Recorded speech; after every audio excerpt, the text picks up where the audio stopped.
হ্যাঁ, আসসালামু আলাইকুম রহমতুল্লাহ বারাকাতুহু। আমি মোহাম্মদ মামুন রশিদ বেহেশতের নায়ক।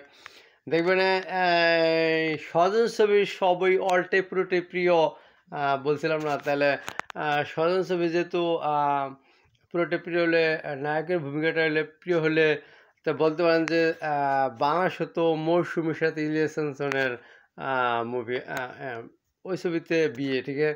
কিন্তু এখানে বলতে পারেন যে মৌসুমী বিয়ে করলে না কেন, এটা কিন্তু উমসাসিত হয়ে গেছে, এটাও কিন্তু ব্যাপার না, এটা কিন্তু সাবজেক্ট এই ক্ষেত্রে। কারণ স্বজনা কিন্তু সাজেন বাড়িছে দেখেন। তা আমি প্রথমে যে মুভিটা বাড়িছে সেই মুভির নায়িকার বিয়ে করছি না, ইনশাল্লাহ বেস্ট বিয়ে করছি না, বিয়ে করবো না, ঠিক আছে না? তাহলে কি মিলছে না? মানে স্বজন ভূমিকায় স্বজন ছবির এই মাধুরীর চরিত্রে যত নায়িকা নেই গৌগুলোকে আমার সাবজেক্ট, আমি প্রথম শিরুটা বিয়ে করছি না, মানে শিরু প্রথম নায়িকার বিয়ে করছি না, বেস্টে বিয়ে করবো না, ঠিক আছে না?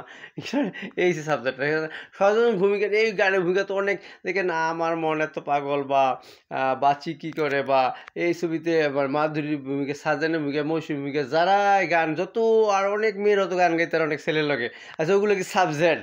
শিরুটার বিয়ে বেস্ট বিয়ে করবো না, ঠিক আছে না? আল্লাহ হাফেজ, আসসালামু আলাইকুম রহমতুল্লাহ।